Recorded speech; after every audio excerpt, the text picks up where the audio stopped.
Everybody ready? Fire away. Okay.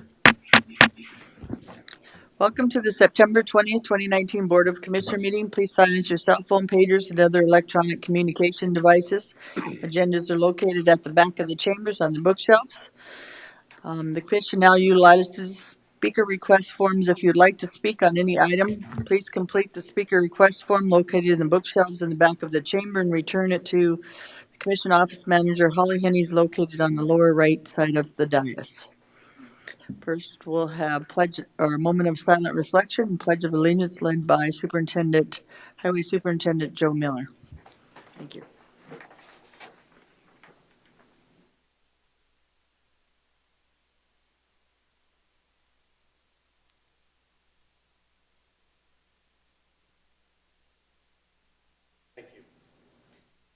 Pledge allegiance to the flag of the United States of America and to the republic for which it stands, one nation, under God, indivisible, with liberty and justice for all. Next, we'll have the review and approval of the agenda. A motion, please. So move. Moved by Drews, second by LaCroix. Any discussion? All in favor say aye. Aye. All opposed, motion carries. Number 5 is the Pennington County Employee Service Recognition Awards. Gary would like to hand those out up front for all of our employees. And then after that, we'll do Pennington County Loss Control Safety Achievement Awards on behalf of the South Dakota Public Assurance Alliance and South Dakota Missile League Workers' Compensation Fund. So she's going to call first for the Employee Service Recognition Awards. Thank you, Madam Chair. You know, it's a privilege to have not only attended the County Association meeting, convention in Pierre this week, but it was also a privilege to hear of the recognition for a number of Pennington County employees. And so just as a indication of appreciation, the County Association does present awards to those with longevity of service for their entities that they work in. We have a number of individuals that have earned that recognition, and I would just like to present those awards and give out the number of years that each of you have dedicated, whether it's in the current job that you're holding right now or past service with other departments or other entities. I'd like to call Mark Hughes, a Sheriff's Office Lieutenant, forward. Mark has 25 years of service, and Mark is much appreciated. Thank you. Thank you. Thank you very much.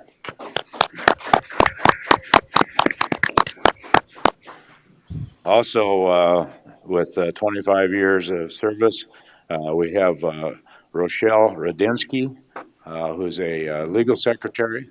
And if I butchered that name, Rochelle, I apologize for that. Lloyd? Congratulations.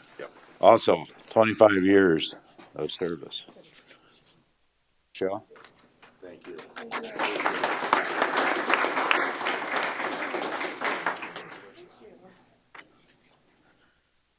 I don't think Vicki Wolf is here. But Vicki Wolf also, she works in the auditor's office. Vicki also has 25 years of service. Lyle Fisher is the next one up. Lyle is a jail building service technician. Lyle also has 25 years. Lyle?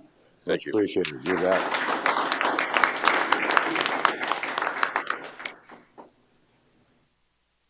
Part of the Thank you.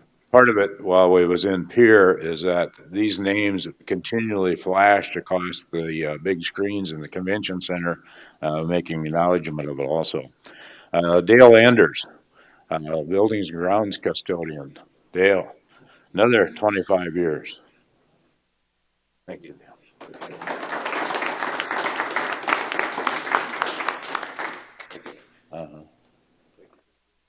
Thank you.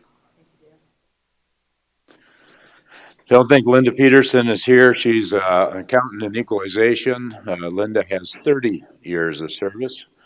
The next one I'll call up is Mark Schock. Superintendent of Highways, or Assistant Superintendent. Mark also has 30 years in service.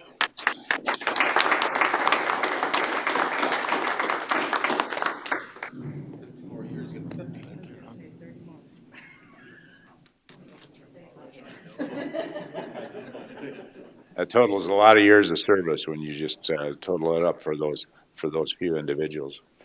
Also, at the same time, while I was at the convention, we had the privilege of being there while plaques were presented for loss control safety achievement awards. We have two departments that are receiving those again this year. It was a special privilege for me. I was part of the board of directors when this program was initially established back in 1995. And for many years prior to being a commissioner, I had the privilege of presenting these awards to the individuals at the award luncheon ceremonies. This time I had the privilege of receiving these awards on behalf of two Pennington County departments. And so I'd like to, first of all, call up Joe Miller from the Highway Department for recognition that they received for uh, being at the gold level for safety. This demonstrates the interest and recognition that these departments give to employees of trying to make it a safe environment for working conditions, so that we have minimal loss of time, minimal injuries on the job, and they've done a superb job in Pennington County of doing this. The next one I'd like to call up then is Mike Cool, also gold level presentation. This is at least the third year for both of these departments to receive the gold level, and we appreciate it. On behalf of all the employees, the commission, appreciate the efforts that go into making all of our employees safe. Thank you, Mike. Thank you, Joe.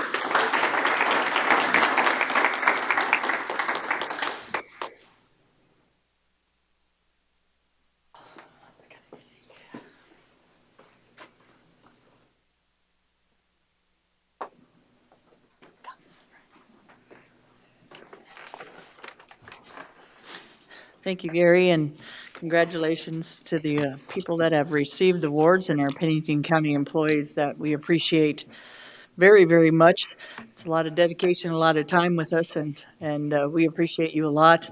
That experience makes a whole lot of difference for us at Pennington County and moving forward and what we do here. So we appreciate your time of service with us.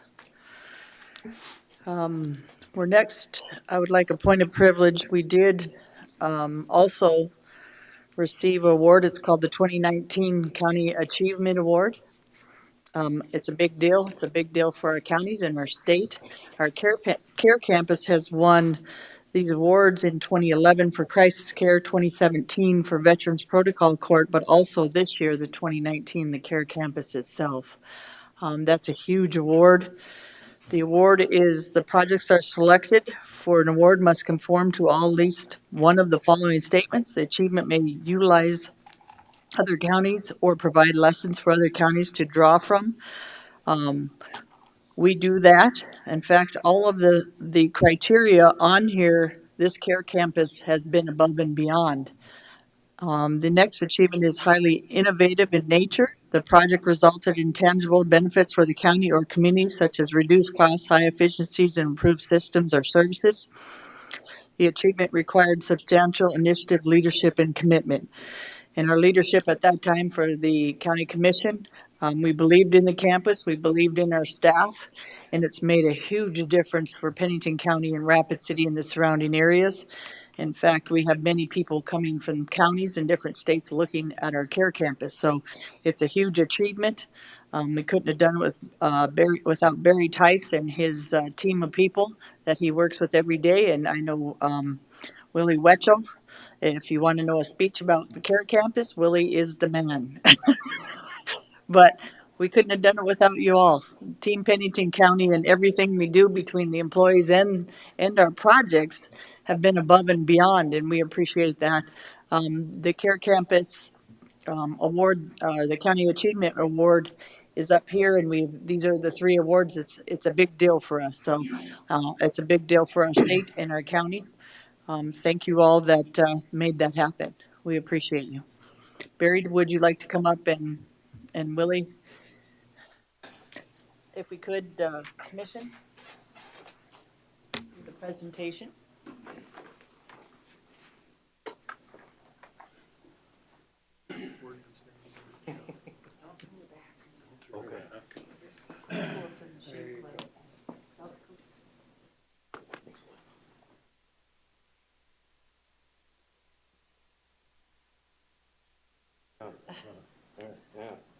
Here, come right. We'll get the middle. Small guy gets it. Good job.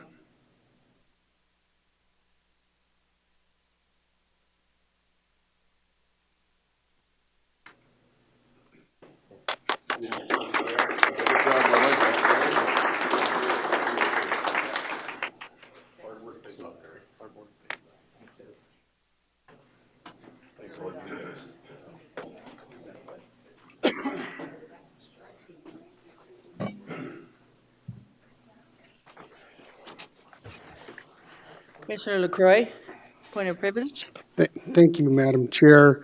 I just wanted to echo some of the comments that you said, but I think the care campus with Barry and Willie, one of the things that they do is they brought people together, the nonprofits, the philanthropy people. I mean, they put a lot of work and effort into it. It's a collaborative approach to what's happening, and it's very one of the things the community outside this community always say about Rapid City is how well we come together to work on problems, and the care campus is the prime example of that. And because they collaborated not only within Rapid City but other states to find out what to do, and people are looking at us, and actually Mirren and I've actually talked to Cindy from the Minnehaha. They're actually starting their own crisis care, and they're actually taking some information that we're doing here, so they don't have to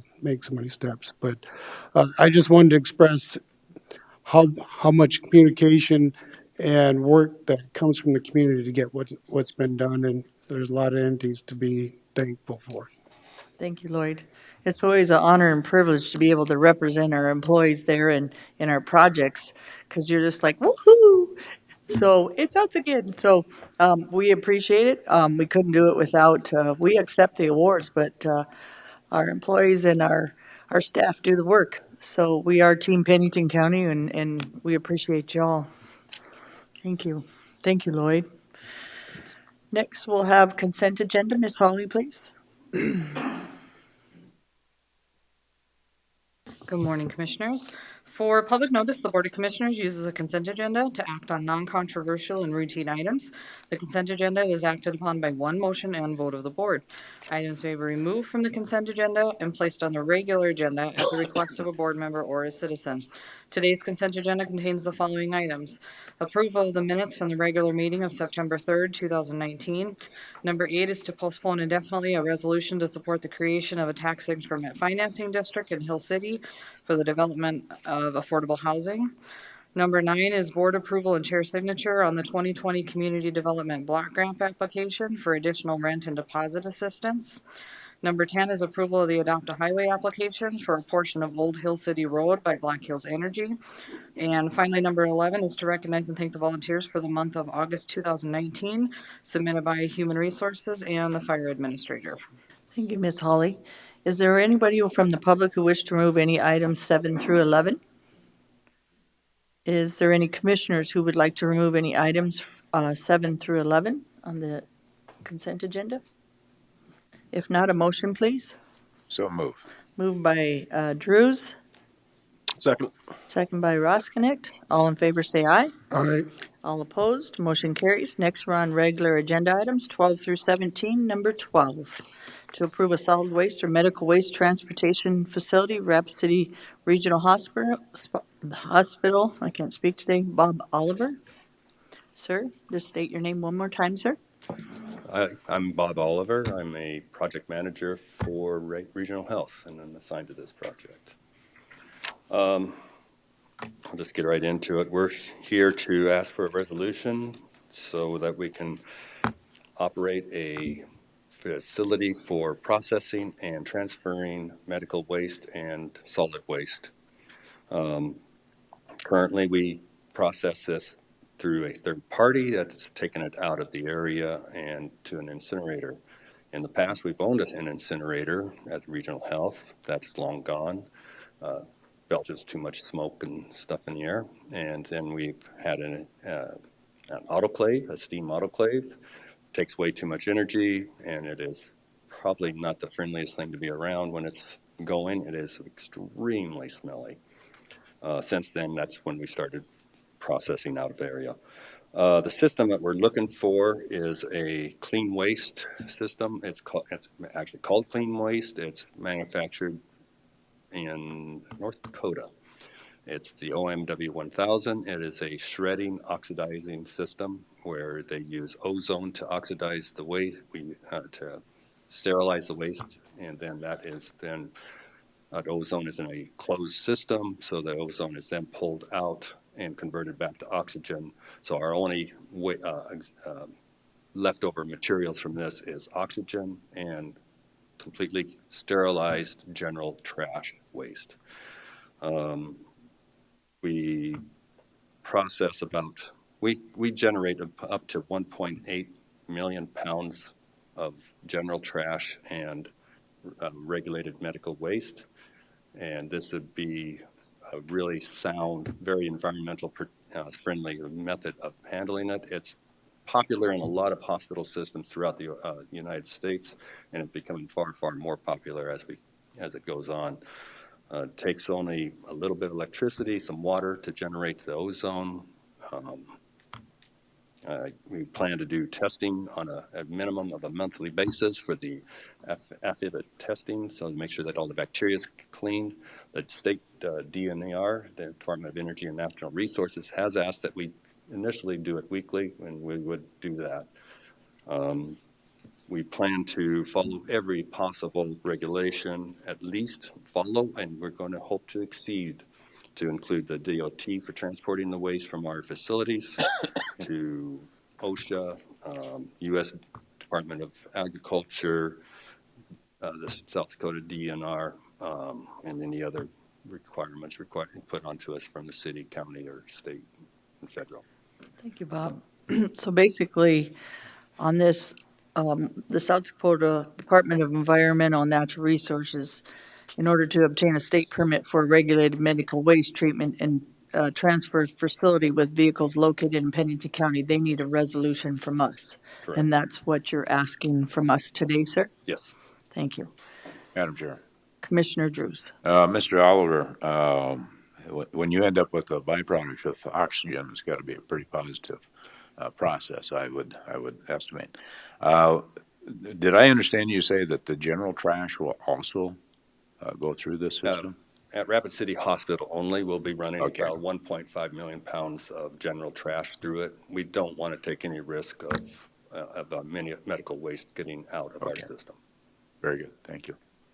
I did bring a sample of some processed, if anybody would like to. Yeah, the end process ends up being essentially confetti. So, Mr. Oliver, where did this waste go before? Currently, it is going, as far as I understand it, where it's being shipped out to a facility outside of Pennington County. I think it's on one of the reservations for the general waste. The medical waste is being contracted to Stericycle, Okay. and I can't say where, I don't know where they take their waste myself. I know it's in our contracts, but I personally don't know. So bottom line, you guys are going to have a facility that does it yourselves. Bottom line, we would have the facility, we'd reduce all transportation, we will be able to take the waste to our current, the Rapid City landfill. So, Rapid City will gain a lot of income from us from paying for that waste. And then, of course, we're going to have to employ probably people to manage and operate the system itself. So there might be some employment upgrades there. And So did the waste, when they were getting it from you guys, did it go into our landfill as well? From Stericycle, you mean? Yes. Stericycle does not take the waste here. I know they have a transfer center downtown, and then that goes out, I believe, to Wall or in that direction. I'm not positive where, though.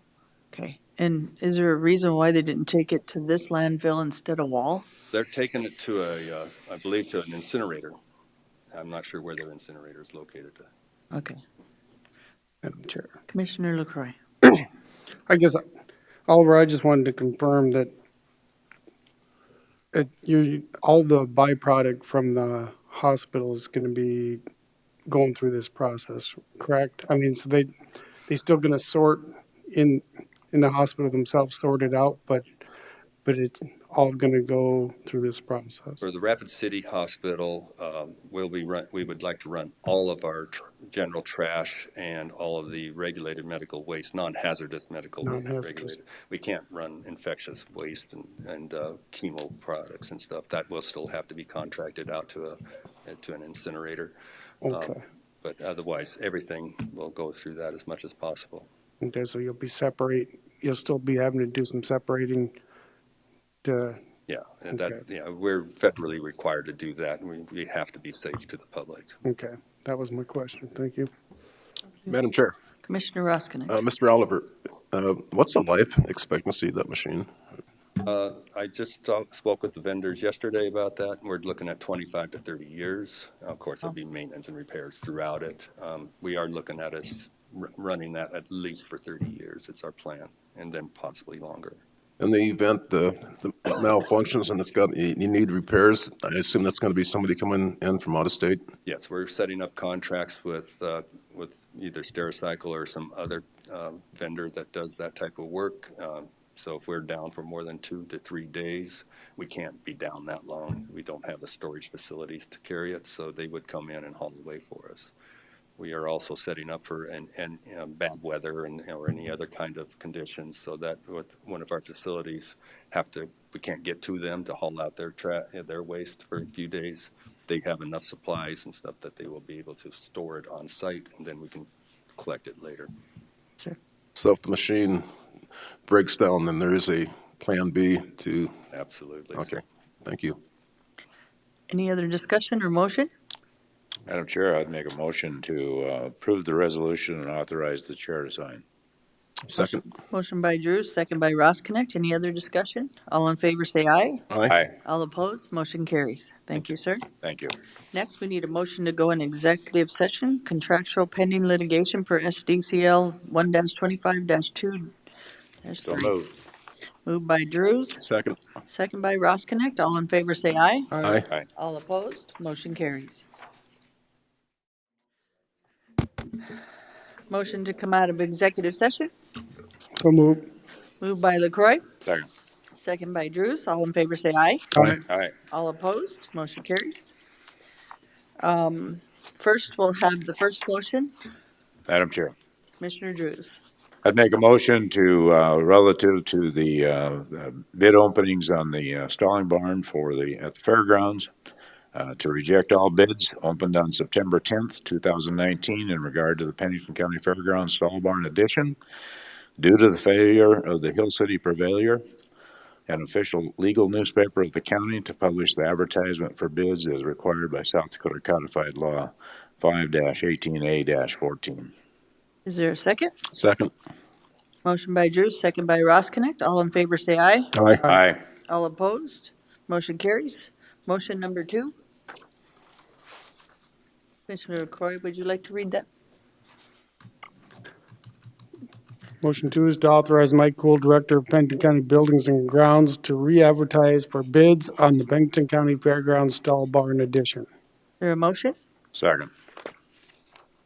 Motion by Drews. No, the motion was by Oh, LaCroy, okay. second by Drews. I thought he was just reading it, sorry. Blonde today. Motion by LaCroy, second by Drews. All in favor, say aye. Aye. Aye. All opposed, motion carries. Next, we're on item 14, and that's the MacArthur Grant, public hearing. Cindy. Good morning, Commissioners. Cindy Moeller, Pennington County Auditor. Before you, you have Supplement 19-17, the MacArthur Fund State's Attorney Budget Supplement, and they are requesting a supplement in the amount of $150,000 from current year revenue. This is from a grant that they applied for community engagement strategy. I do not know what their strategy is, but that's what they're going to be using this funds for. So we would ask that you approve that supplement. Been a motion Move for approval. by LaCroy, second by Second. Ross Connect. Any discussion? All in favor say aye. Aye. All opposed, motion carries. Thank you, Commissioners. Item 15, Pennington County Stall Barn bid results and construction contract award. I think are we going to postpone indefinitely? It's already done. You've Yes, taken care of it with your yeah. motions. Okay, so we need no motion, so we'll go to item 16. Okay, thank you, Ms. Holly. Items from Human Resources. Good morning, Commissioners. John Morrow from Pennington County Human Resources. I have two items on the agenda today, and both are just requesting the signature of the board chair for items that were approved in the 2020 budget.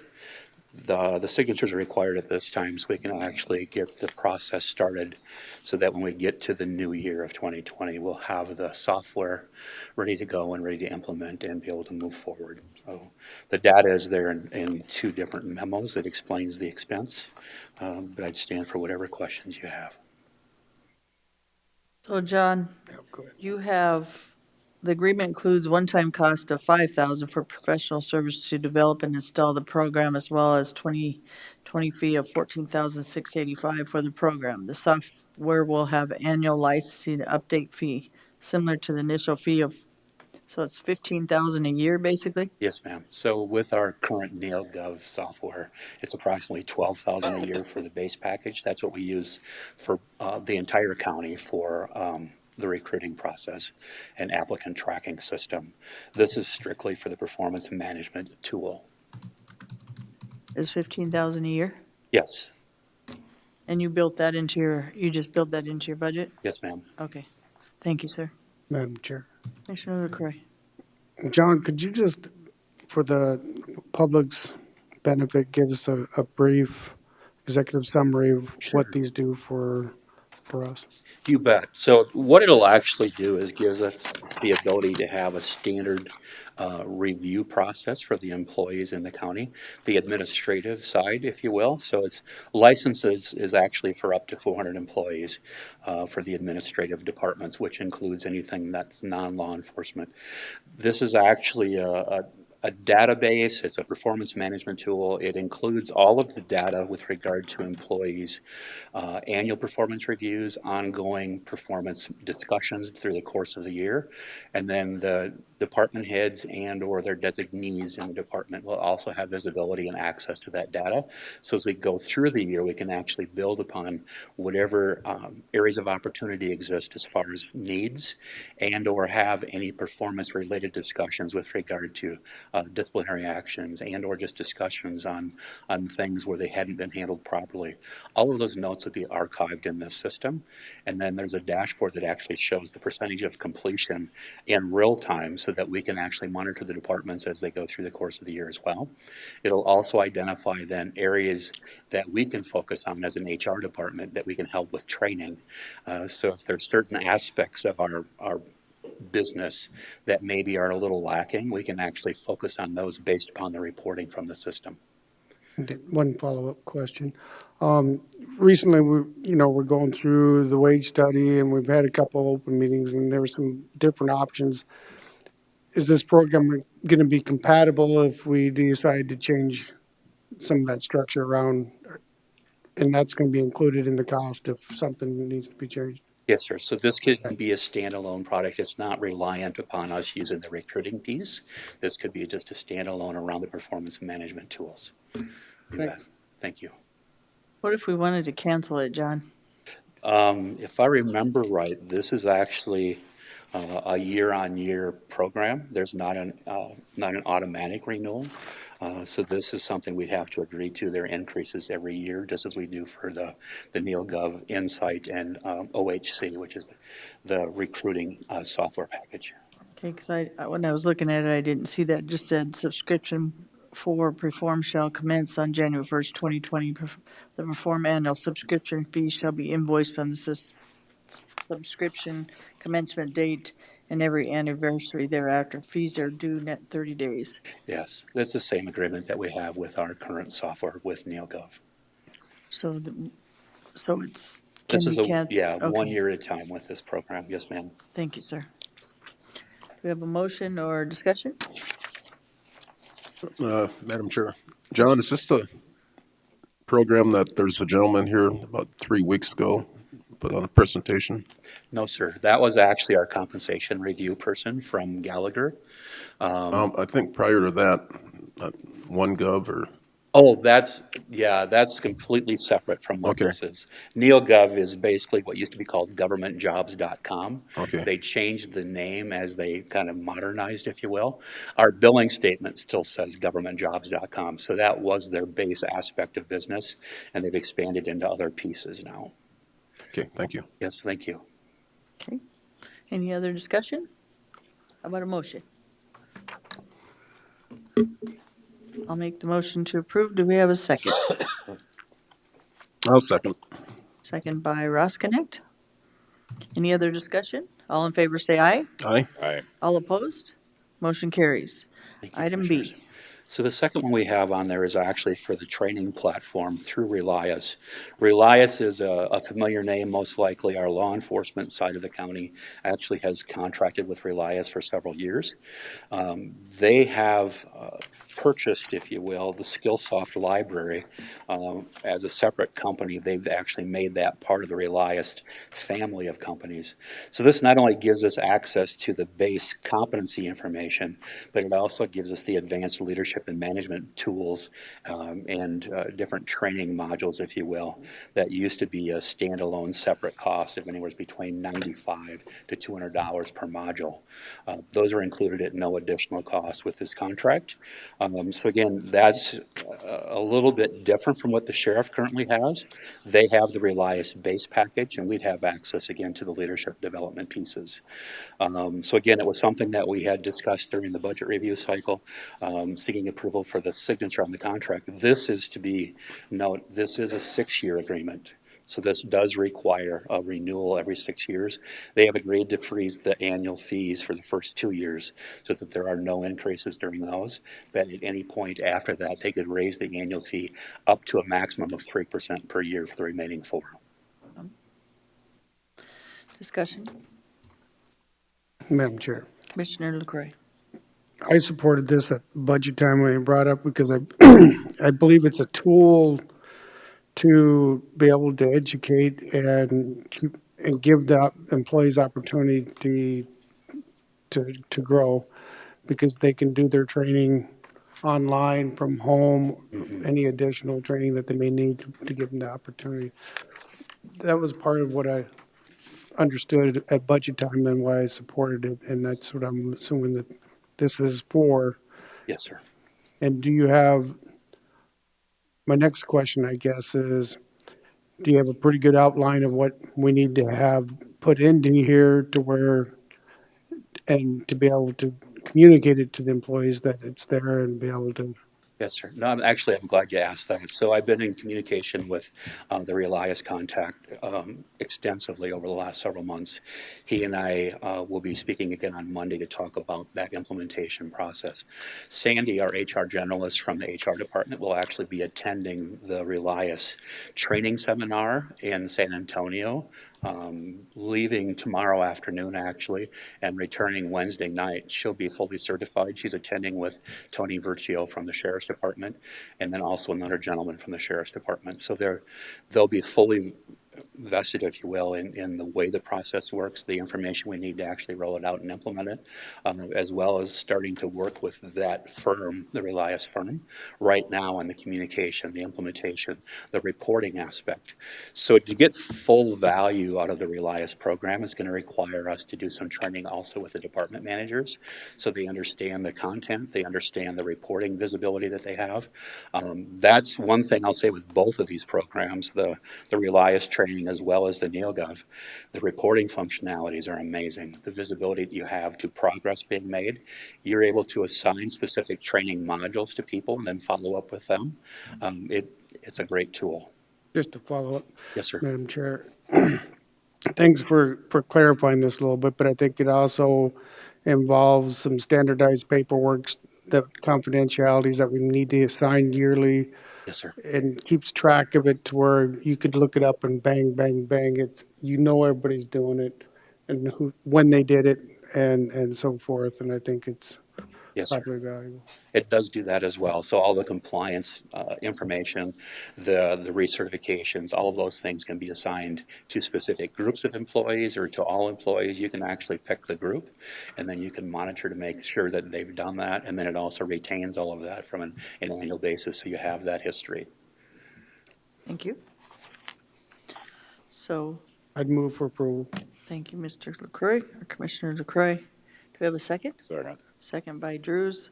Motion by LaCroy, second by Drews. Any other discussion? All in favor, say aye. Aye. All opposed? Motion carries. Thank you, Next. Commissioners. Next is Thank you, our I can't speak today, Stepping Up Initiative Resolution. This is a resolution for trying to reduce the people of mental illness that have mental illness in the jails. When we were looking at this, I asked Holly if she would find what the Stepping Up program is and ask if the sheriff's office was doing the Stepping Up program. Thank you, Holly, for looking and asking the sheriff if we could do the Stepping Up Initiative resolution for Pennington County. I think it's a plus for what we're doing for our care campus and what we're doing for trying to help with the issues with mental illness in Pennington County. So, does anybody have any questions of Holly or me or Madam Chair. Commissioner LaCroy? Thank you. I think this stepping up is a good start. The MacArthur Safety Challenge that we're currently doing coincides with this, and it all works together. And I think any additional tools that there are is great. And I think I absolutely believe that we can incorporate this into the MacArthur Safety Justice Challenge that we're currently underneath, and it's a good way. I think this is another way to appreciate the input of this commission from attending NACO conferences and gathering information. We're finding out how important it is and how much information's out there. And if you look at this, they've got plenty of information that you're going to be able to rely on. And I appreciate you guys bringing this forward. Thank you. We did, when I was reading the NACO paper, their paper that they sent out, this was in there, and I thought, what better way, number one, to join a group that is doing what we do across the nation, and number two, that we could put our care campus in there. Lloyd, that was the suggestion of you to get us notice for our care campus. So maybe put it in the newspaper or their paper that they have. So I think after going to NACO and being in some of the classes for the justice areas on mental illness or mental health and crisis care and the things that we do, we're way ahead of the game. And sometimes people think South Dakota is because of our population.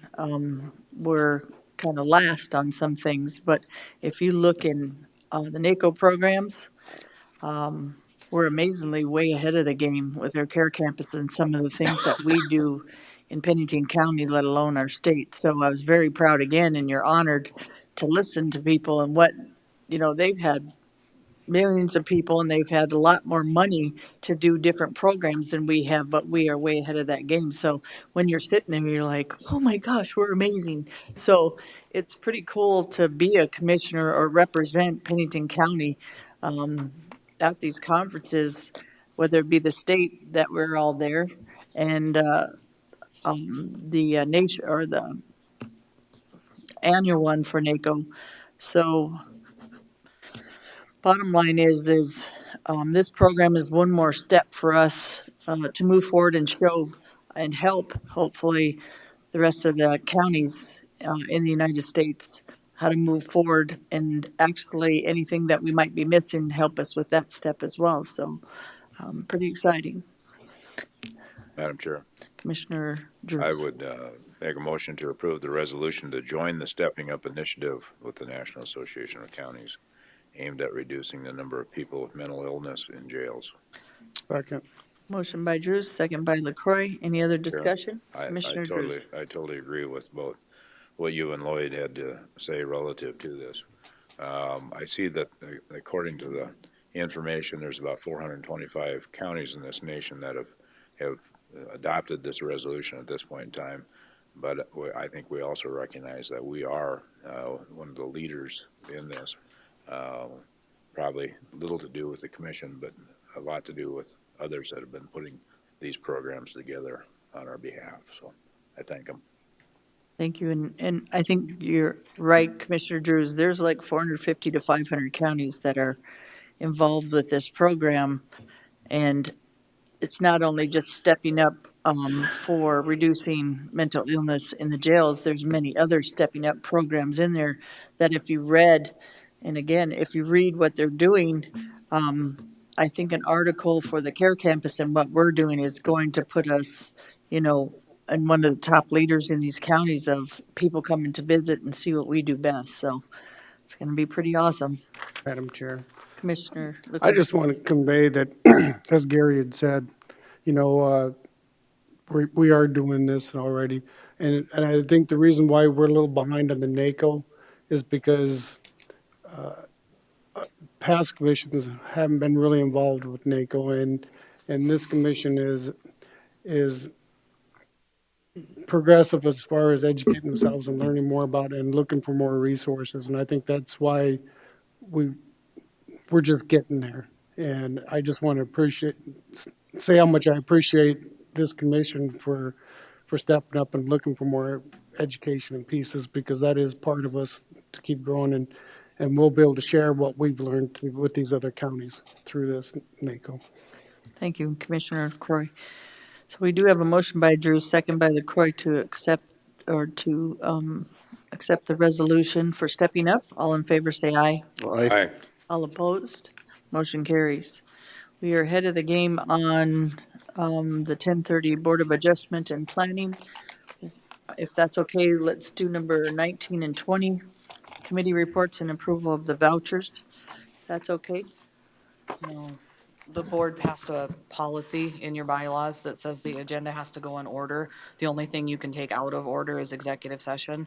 So you do have another one of those for personnel, if you would like to address that now.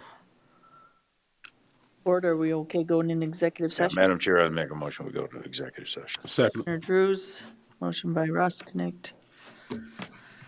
Motion by Drews, second by Ross Connect. All in favor, say aye. Aye. All opposed? So move into executive session. Thank you. Okay. You guys ready? Yep. Motion to come out of executive session. So moved. Moved by Drews, second by LaCroix. All in favor, say aye. Aye. All opposed? Motion carries. For clarification, we did go into executive session for contractual pending litigation for SDCL 1-25-2-3.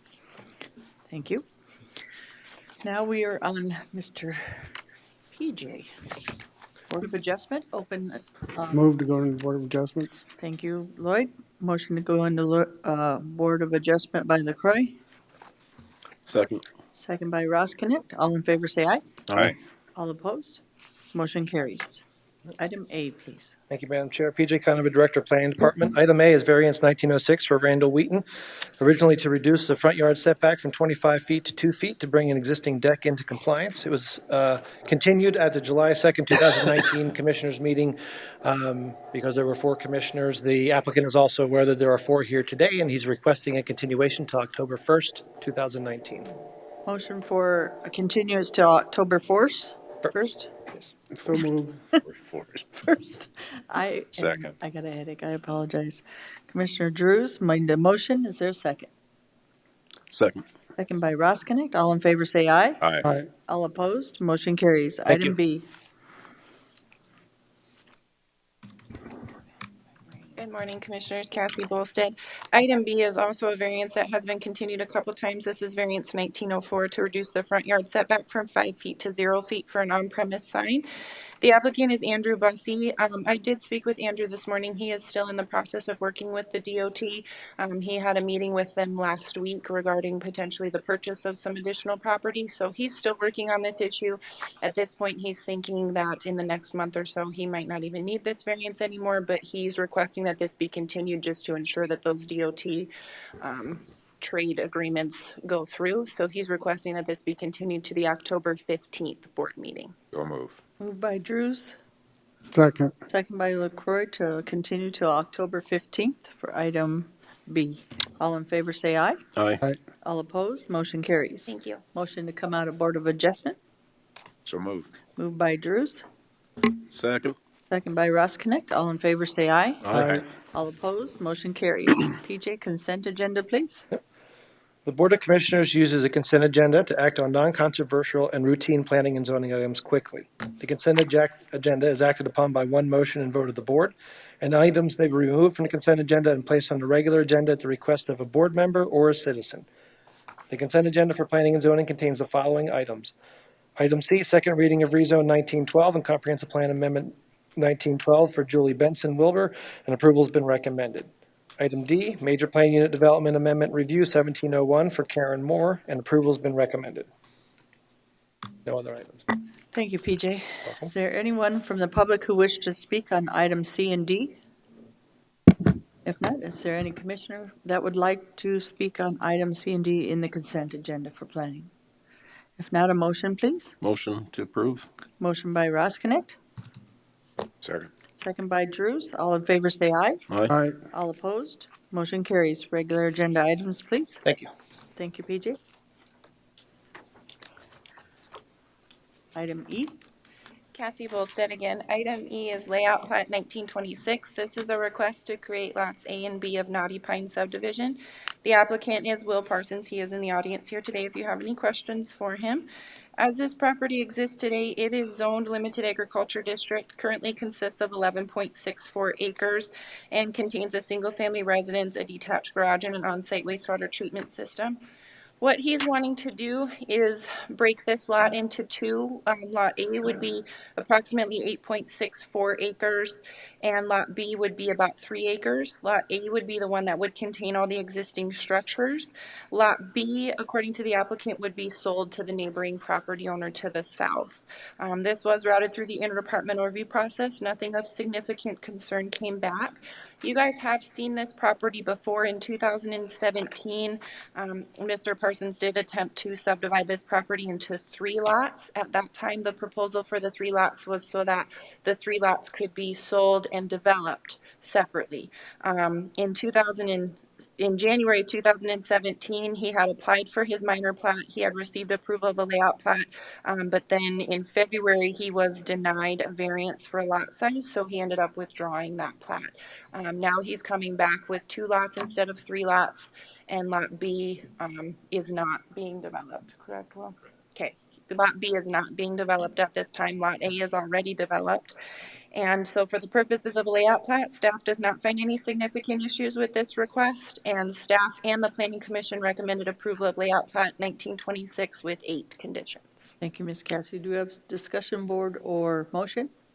Madam Chair, Commissioner if Roskinick? they approve this plat, Cassie, then they'll have to rezone the conform to zoning criteria? He'll either have to do a rezone or a lot size variance. He has actually already submitted an application for a lot size Okay, variance. thank you. Move to approve.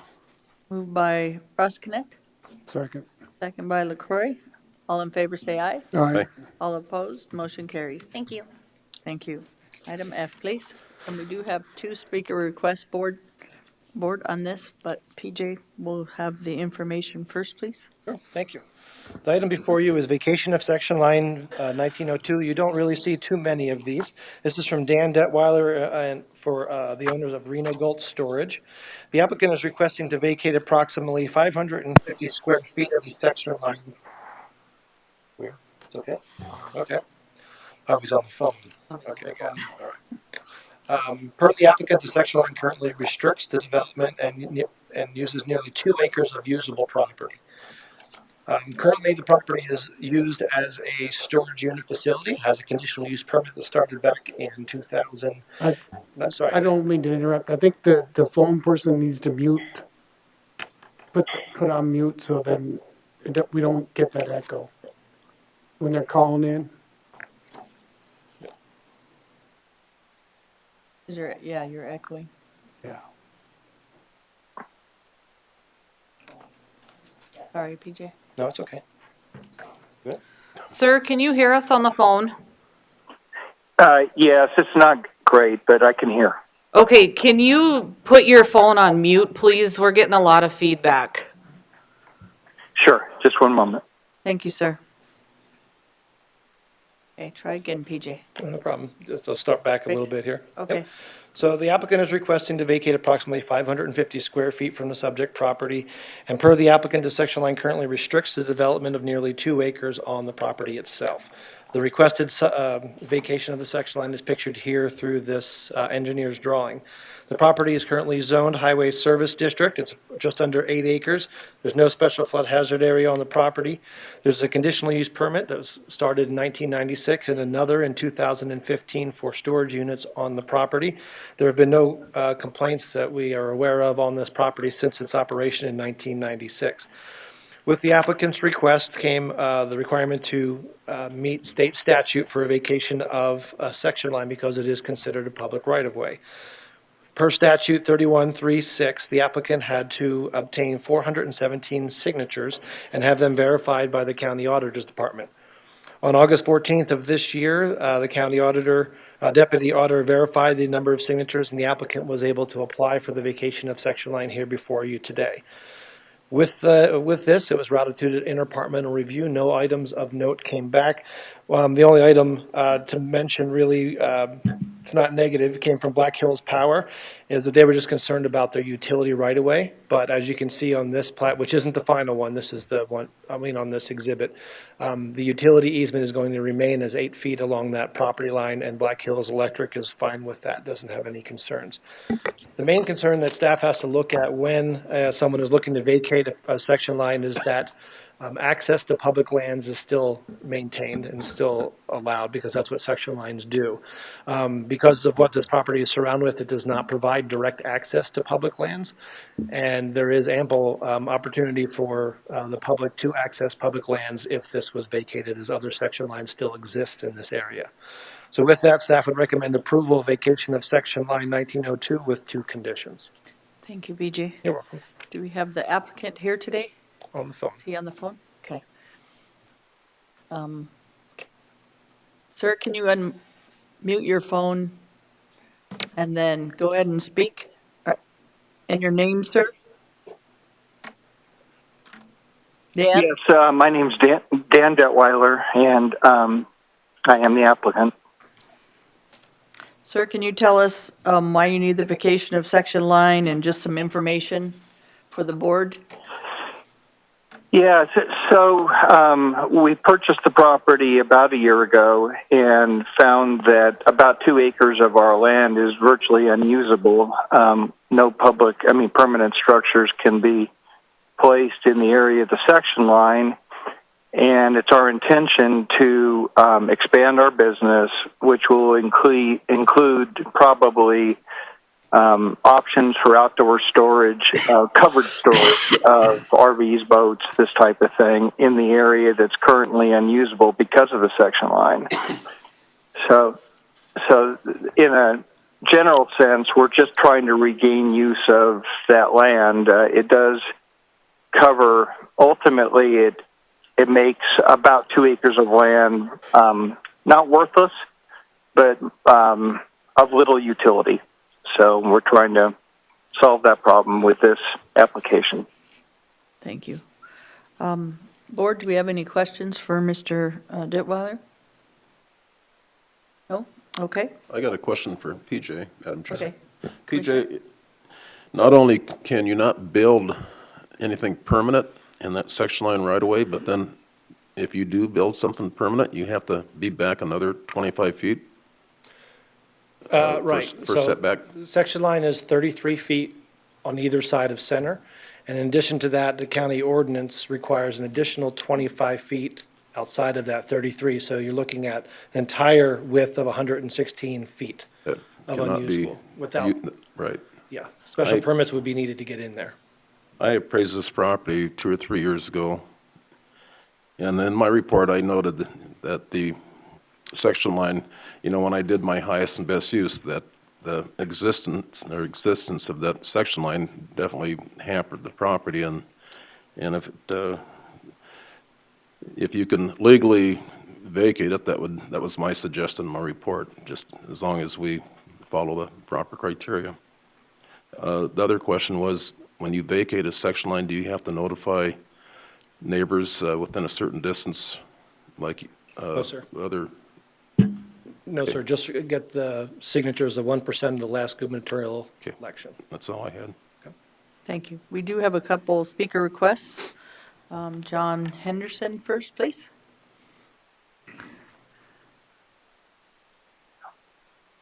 Morning.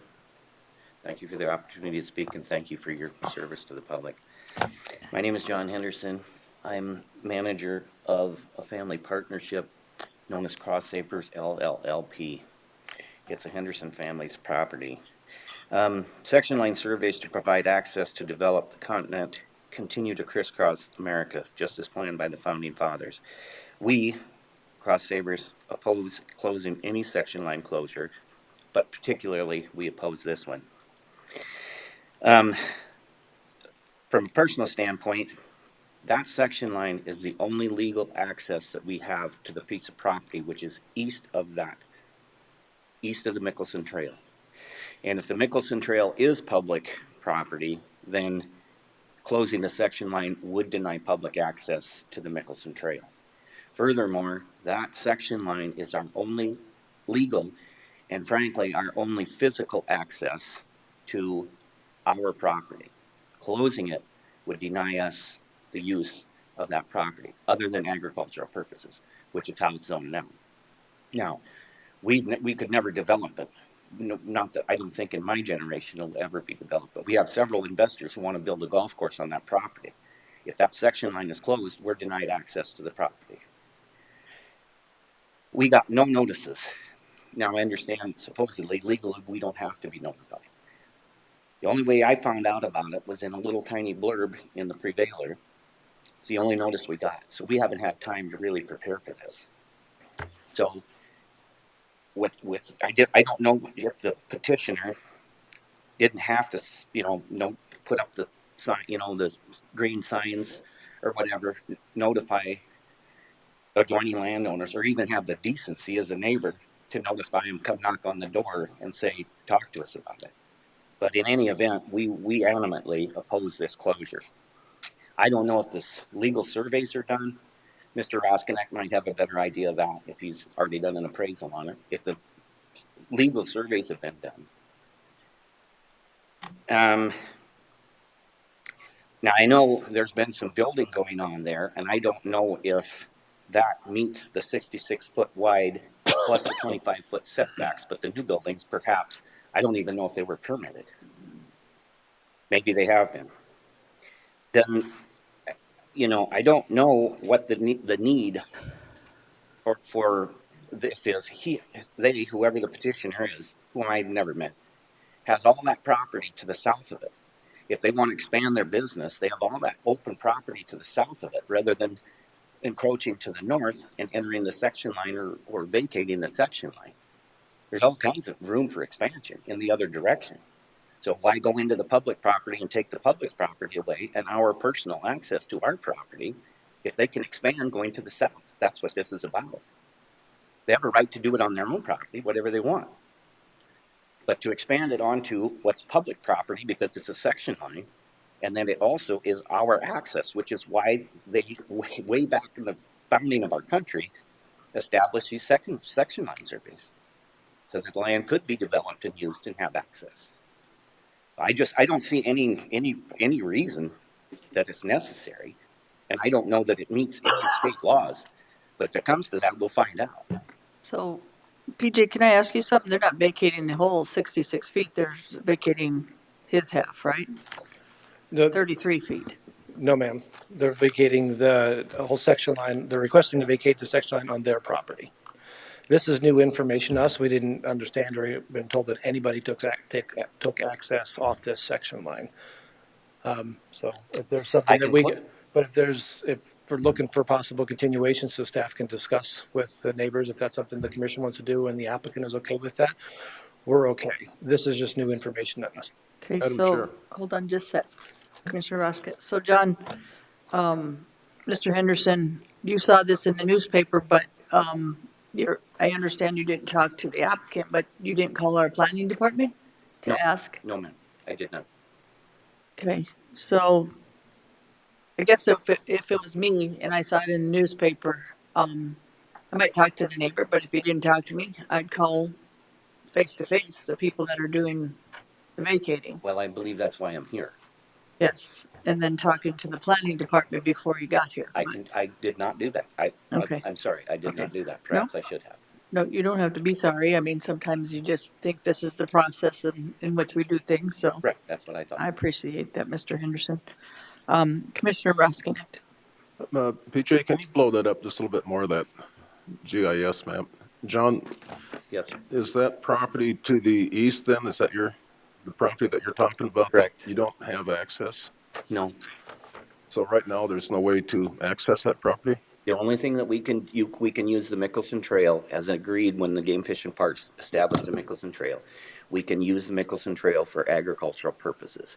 Occasionally, I'll use it to access it to go down and spray weeds, cut out bug trees, that kind of thing.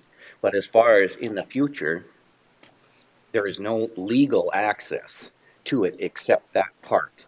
And there's no physical access to it. It doesn't really show up here, but there's a rock cliff back there. There's no physical way of getting in and out of there. We're not right now physically using the section line, but it exists legally, which is what we're trying to protect. Yeah, I'm just trying to figure out why with that being the only legal access, why nothing's been done at this point to. Because it's agricultural. That's what it is now. But like I said, we've got investors who want to build a golf course on that place, and that is the only legal access in there.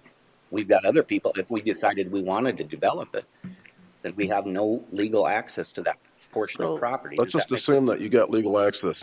You got 66 foot. Now, you've met the legal part of it. Now, can you physically come off of Highway 385 and use that 66 foot? Is that physically possible? Yes. So you're sure that the state would give you a permit to come off of 385 if that 66 foot was legally? Okay, my experience running equipment and building roads and developing things is that, yes, there's a wide enough vision from both sides where the section line comes in that you could put an access in there legally. Have I looked into that? No. Okay, But you can put a road in anything. It's a matter of how much you want to spend on it. But it's physically possible, but it's never been necessary, so we've just never used it. thank you, Mr. Henderson. We do have one more speaker request. Mr. Howard, I cannot read your last name. Thank you to all of the Thank commissioners. you, John. We're not done with our discussion, Mr. Henderson, so we will still be discussing this. So stick around with us. Thank you. Mr. Howard. I couldn't read your last name, sir.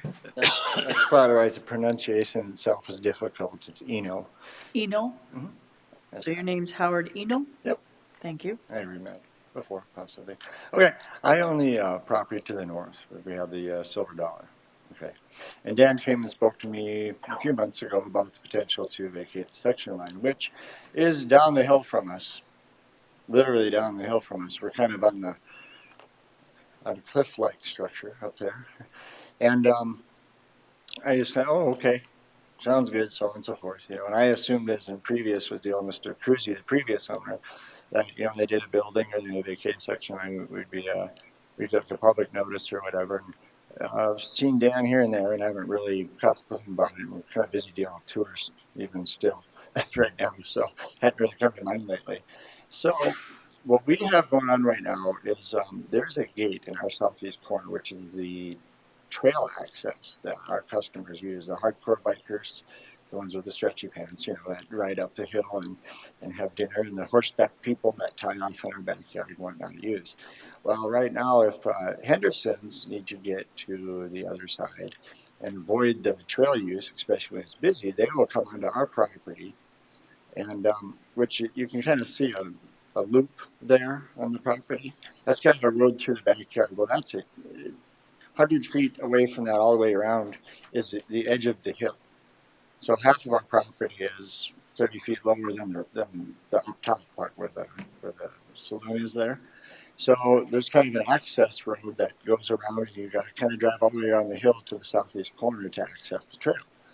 You know, so then as far as when the guys came to cut trees down back there on Henderson's property, and himself and whatever, that's what they've used for access to get to his eastern property to date. But what we've got in the cards for, you know, after the holidays here is to ourselves jump in and talk to planning and zoning about splitting our parcel in half, because we don't really use 3 acres of our 6, other than to grow grass and, you know, use it for trail access. Well, after speaking with the real estate agent a little bit, who's been helping us, you know, come up with ideas on how we can market half of our property, and he's saying, well, you've cut your access off because you've got most of what you're going to be able to keep is going to be on top of that hill. You won't have any trail access behind you.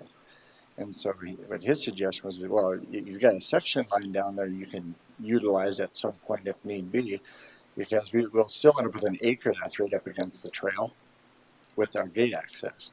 Well, then there, of course, is a trail setback too, so there's, again, no permanent structures there.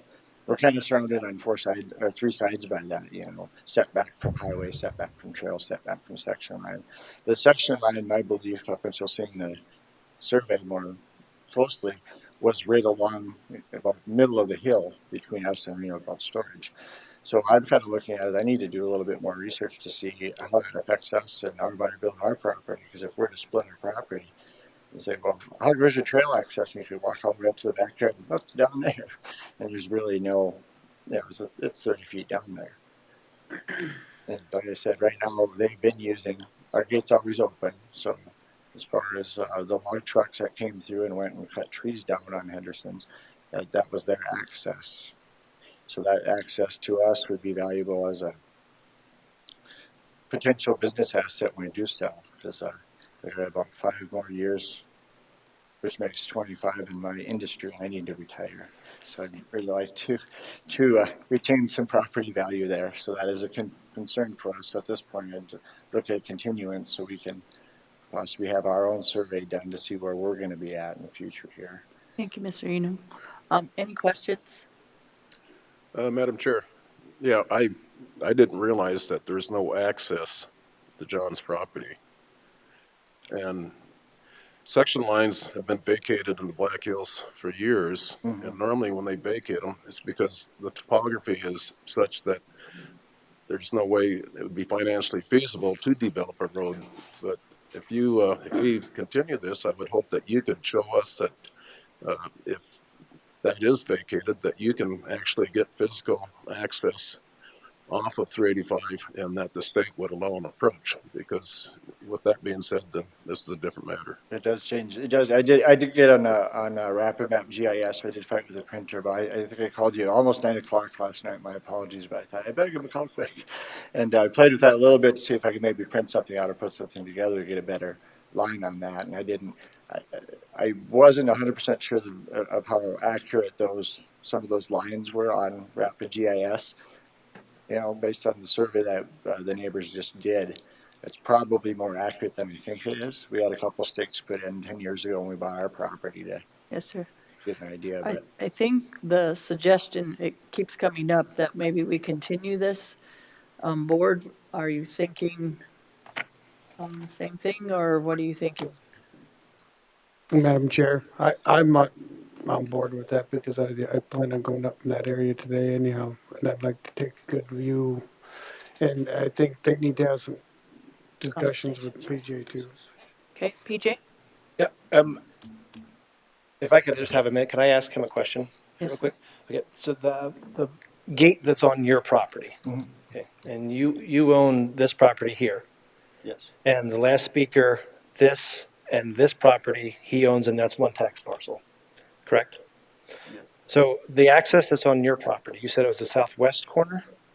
so southeast corner. Southeast corner. Trail access. Okay, so you're right, Rapid Map is not always accurate. This is a survey. Mhm. This is your property, Mhm. so your southwest corner would be here, southeast corner, Our gate is in here somewhere. on your property, Correct. okay? And there's another gate that adjoins us and Reno Gulch Storage. Okay, and commissioners, you see the section line is further south of. Yes. I'm not sure where the property line lies, so our gate might actually be, based on now that Oh, you the survey's moved, think it might not be on your property? well, it might be right at the edge or very corner, or maybe even possibly not. Okay, So now we get into this, as, yeah. Sure.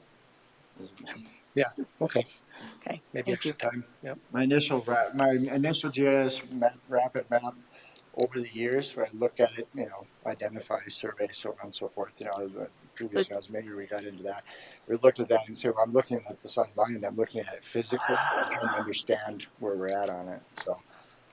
It has been suggested to me by my real estate people that I look in a little bit further, so we don't cut ourselves off from our property to the east. Well, Harold, you would think that hopefully it wouldn't be that far off for your pins, but you never know. Sometimes they're about 10 feet or more off. Anyway, board, what is your suggestion? I'd like to know what PJ thinks as far as the time period and continuance. I would leave that up to Dan, he's the one that's not available to be in town. I would be okay with October 15th, if Dan, the applicant, would be okay with that. Can you hear us, Dan, for maybe having the commissioners come out and look at some of these concerns? This is the first that PJ has heard of some of Mr. Henderson's and Mr. No's concerns. Would October 15th? Yeah, unfortunately, I could not hear really anything of Mr. Eno's concerns. I heard about the gate. The gate is not on my property or his. It's in the right-of-way for the Mickelson Trail, according to the survey that I just had completed, where they confirmed that fact. The swinging gate that I'm referring to, I think is the same one that's being discussed here. I think the bottom In line, my sir. discussions with the highway department, I understood that there's no way they would ever put a new curb cut and approach in that location on the highway. There's already two on the Silver Dollar property, and then another one onto my property. And it's my understanding that they wouldn't allow an additional approach across our property. The grade from the highway down onto our property is quite steep, and so if it were developed, it would take an enormous amount of fill. It would virtually destroy the use of 2 acres of our land. So, Mr. Ditweiler, I'm going to stop you for a second. Sure. We're looking at to see if we wanted to continue at least for 2 weeks, so we have the neighbors and the commissioners time to go out and look at the property. Are you going to be around on October 15th? Would that work for you? Yes, it will work. Okay. Mr. Henderson? Would that give you enough time to work with our staff and Mr. Eno? I'll try. Okay.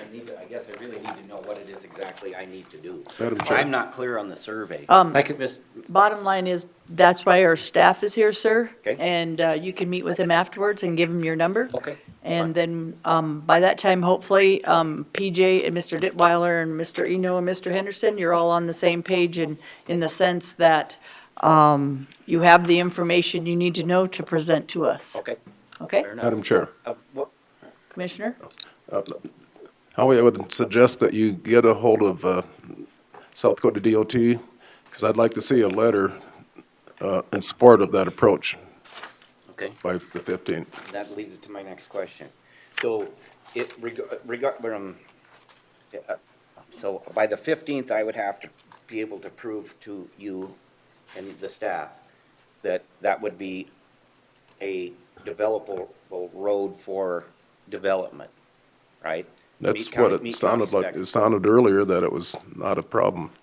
Well, I didn't say it wasn't a problem. I just said Hey, anything guys, can be. let's stop any- for a sec. What we're gonna do is, we're gonna continue it. We need a motion for that first, please. So move.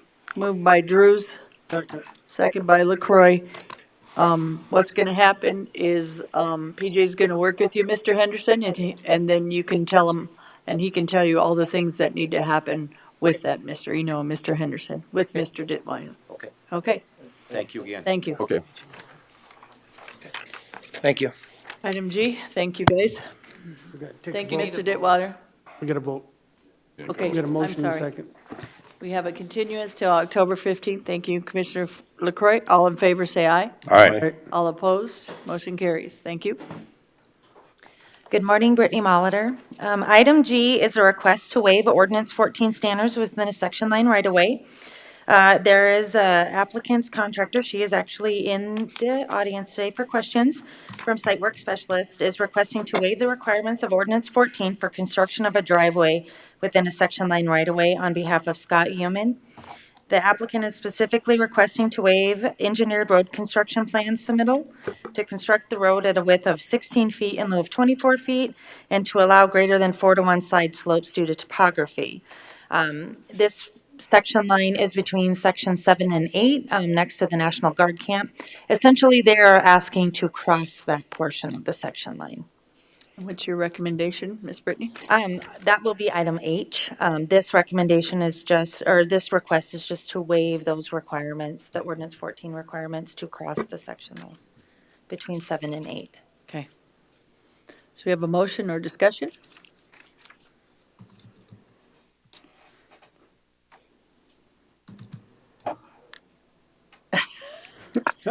I'll make a motion to approve. Okay, motion by Roskinick, second by Hadcock. Discussion? All in favor, say aye. Aye. All opposed, motion carries. Item H. Item H is road construction within a section line right-of-way, CS 1902. As I stated before, the applicant, Scott Human, is requesting to construct a driveway access road across the section line right-of-way between sections 7 and 8. The driveway will consist of a 16-foot wide road, a cattle guard, and a portion of a cul-de-sac. The road will be constructed utilizing natural topographic terrain that could require side slopes greater than 1 to 2. This road is also being constructed for a future single-family residence, for access to a future single-family residence. There are 2 lots in question here. One is in Section 7. It's zoned General Agriculture District and consists of 40 acres, and it is currently vacant of any structures. There was a construction permit approved by the planning director for construction of a driveway and access road on this lot. The second lot is on limited agriculture district and consists of 120 acres. It is currently vacant of any structures, and it also has an approved construction permit for construction of the driveway, access road, and cul-de-sac. So it's just, and there's where the thing is. The proposed road construction is a 16-foot wide road. The applicant indicated the road surface will consist of 6 inches of gravel. It will be a driveway access road between sections 7 and 8, and there will be a cattle guard installed and a portion of a cul-de-sac. And staff is recommending approval of this request with 7 conditions. Thank you. Discussion or motion? Motion to approve. Motion by Ross Connect to approve, Second. second by LaCroy. Any discussion? All in favor, say aye. Aye. All opposed, motion carries. Thank you. Thank you, Ms. Pitney. Thank you, Ms. Cassie. All right, committee reports. Commissioner LaCroy. I think, first of all, I attended Youth and Family Services Policy Committee, nothing really to report on that. I did attend Black Hills National Forest Board meeting yesterday, and that was general business, nothing really to report. They just gave some updates on the processes for approving exploratory drilling and how that goes. They just kind of briefly went back over that. Another thing that I attended, of course, along with many of the other commissioners, was the state convention this week, which was on Monday and Tuesday, which went pretty well. I met with a couple individuals. Me and Ron attended one class of the tribal government information, so there was some good discussion in there and some stuff going on there, along with some other, we had some good, I think, some good speakers at the conference this year. So, and with that, I also attended the MacArthur Grant Safety Justice Challenge board meeting last week, and we went through the budget for the Safety Justice grant, and was conservative. I mean, I think Kevin Tome and Carl Jagras and Judge Fleifel were very conservative on what to turn in for years 3 and 4 of this, and it was ended up a good meeting. It's been revised, the budget, like 9 times maybe, 9 version that I got. But it was revised about 3 times, but we finally all agreed on it, and that was submitted last Friday. Some of the other things with that, they did have a site visit while we were in Pierre for our convention. So a group came in to view what we are doing here, and they actually went up to and met in Nogala and toured Nogala, the justice system up there. The group did, and they also I wrote this down because I lost it.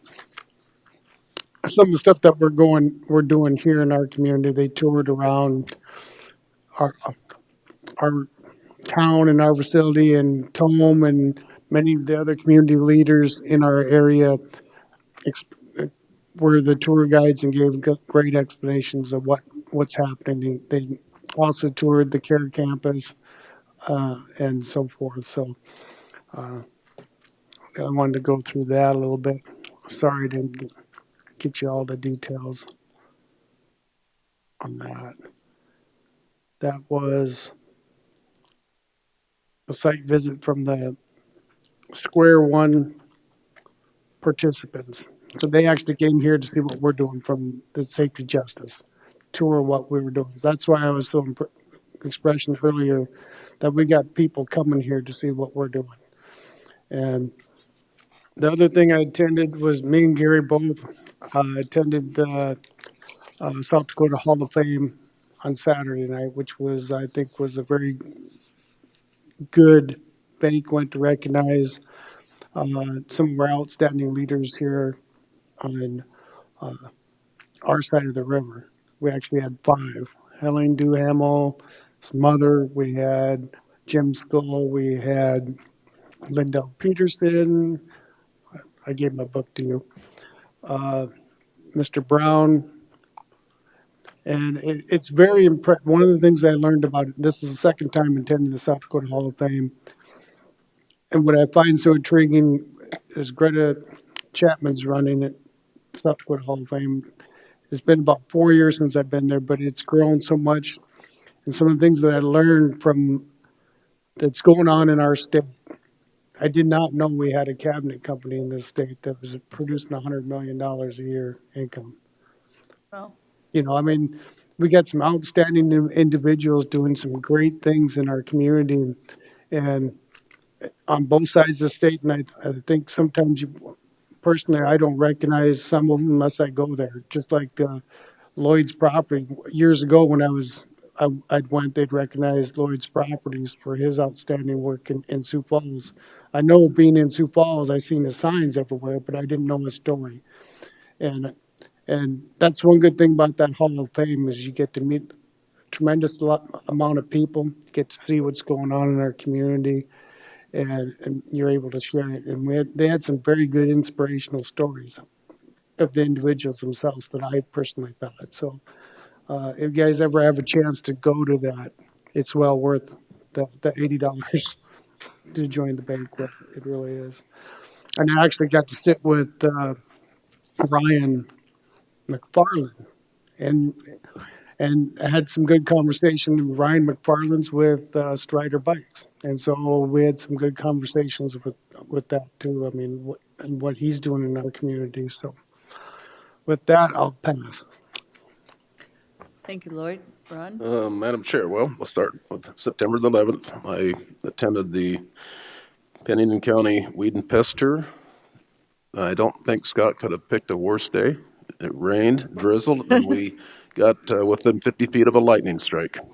So we visited numerous sites that had noxious weeds, and we observed patches or plots where they applied different treatment techniques and to see what worked and what didn't work.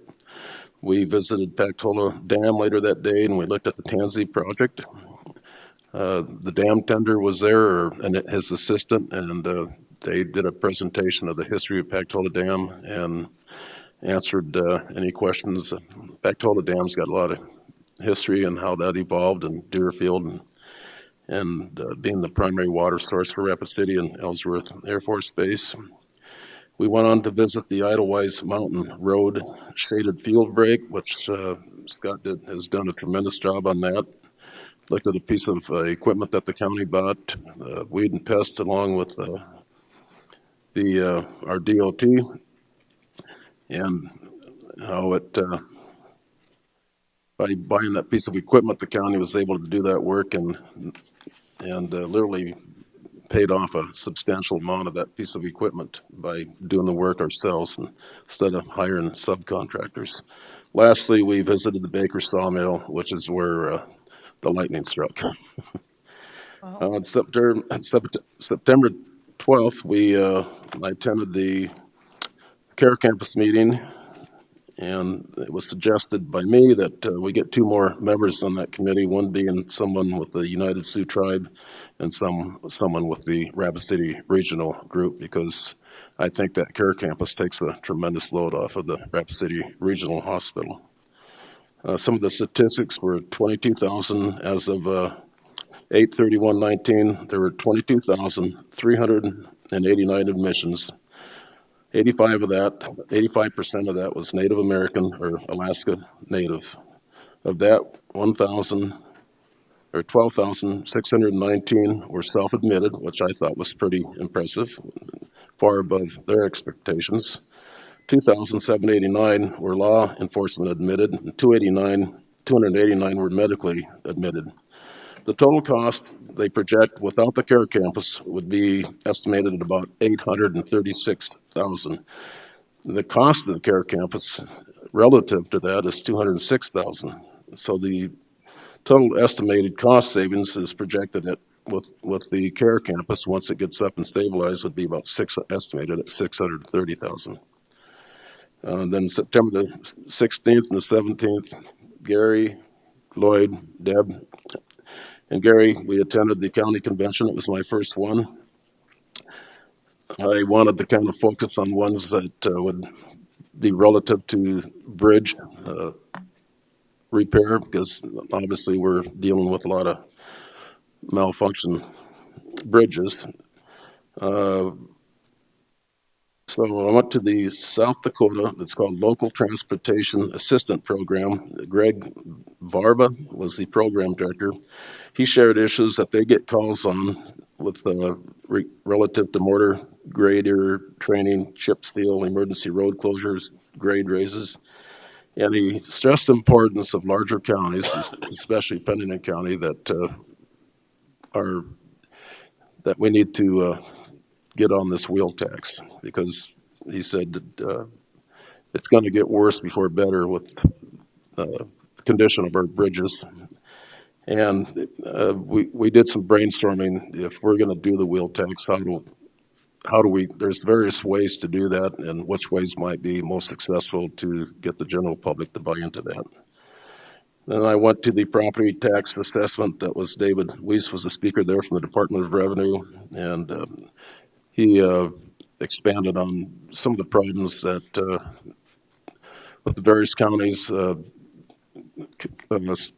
primarily software being compatible between the auditor and the director of equalization. So they're working on that, trying to get the counties to come together and use software that would be compatible so that they can extract the data once it gets to peer.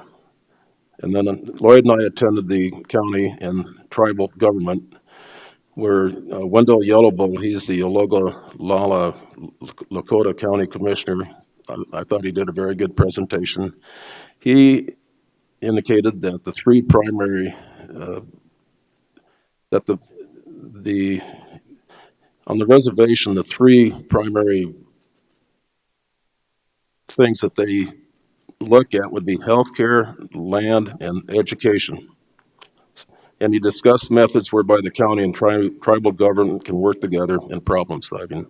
And he invited our commissioners to attend one of their commission meetings down there in Pine Ridge. Then I also attended the short span bridge seminar, which showed alternatives to our current bridge system, which is primarily double T bridges. The 18th, Deb and I attended the Pennington County Housing meeting, requesting that that board reconsider the LEIAP, which is LEAP, Low Income Energy Assistant Payment. And so hopefully they'll reconsider. We think it's a good thing for the county, a good thing for the county taxpayers. Yesterday, I attended the Heart of the Hills Economic Development Corporation meeting. The mayor of Hill City is restructuring that department. The city administrator is now, his office is going to be a lot more conveniently located in the city hall, and you'll see a lot more of him on the streets in Hill City, especially while they're redoing the sidewalk project. And the Hill City school superintendent indicated that his enrollment is up 23, so stabilized at 479 now. They do not get any state aid until they reach an enrollment of 550. So it's a step in the right direction, but we still have about 80 more kids that would have to be enrolled in the Hill City High School system before they can start collecting state aid. And other than that, that's it. Thank you, Ron. Commissioner Drews. Madam Chair, I too attended the county convention, and I think one of the neat things about it is the not only the learning experience, but really it doesn't make any difference of your size of county or location. Most of the issues that we deal with are being dealt with at all the other counties also. And so you do pick up ideas that you can roll out in the future as to what may help you as far as budgeting, as far as figuring out where other dollars may be available to assist on certain projects, et cetera. And just the, meeting other colleagues that are serving as commissioners around the state as to their thoughts and ideas of how you move forward, how we deal with the future. Things are not going to get better financially for us. We can see that with the deterioration of roads and bridges and et cetera. And so we got to be somewhat creative as to how we move to the future in order to take care of those. I thought overall it was a great convention. It was good speakers, good information that I think we was all able to gain and attain from that. Just to piggyback onto Lloyd's, the Hall of Fame, one of our own employees, Helene Duhamel, spoke on behalf of her grandmother, Helen Duhamel, who was taken into the Hall of Fame. Helene did a super job as far as a tribute to her grandmother, and really told it as it was, who was a pioneer in the broadcasting industry in South Dakota, and especially in the hills where you deal with tough terrain and so forth when he was trying to establish signals out here. So it was interesting. Congratulations to all of those that went into the Hall of Fame. That's all I have. Thank you, Gary. I also went to the state convention, and I like the networking, listening to other people's budgets and helping them, and then helping me with some areas that we could discuss for future budgets and future areas with bridges and roads. Also, I went to the LTAP where they had lots of things on different ways they were doing things at the DOT, bridges, roads, and how to do them with what am I trying to say, chip seal and different things that they're, and techniques they were using. So I was pretty much interested in that. We went to the Board of Adjustment, basically some planning areas of Board of Adjustment, and every question and answer that came up was very informational. Holly was sitting with me, and we were like, is that what that does? So in other areas we knew, and we thought we knew, so it was nice just to know. And then I went to the fire service board. I told Mr. Rosknecht, I can't remember, we had a long day, one of those days, and told him that I would come. They switched their location from Hill City to Rapid City. Enjoyed that. They were very thankful for this board and supporting them this year in the budget. They also are having a recognition of their firemen, their awards that they have every year. Don't forget that. It's October 26th. I'll have to get the exact time and make sure everybody remembers that. It will be at the Elks Lodge out here. Let's see. Went to the MPO, which they call Executive Policy Committee. We approved the 2020 Unified Planning Work Plan. And we also approved the agreement between City of Rapid City and South Dakota Department of Transportation for accomplishing the Rapid City transportation planning process in the amount of like $534,000. I do have the book. If anybody wants, I'll give it to Holly in case you would like to know any of those projects. And also attend the Pennington County Housing. We went there. There were some concerns. Barry had visited with us. We had folks in our county areas that had concerns on the LEAP and how the energy assistance could be used. So Barry asked if we could come with him, so we did, and we gave some of the information that we knew, and they are going to bring us back what that process is, if they had to do it, if they're going to, or if they're not going to. So we appreciate them just listening to us. And I think I covered it all.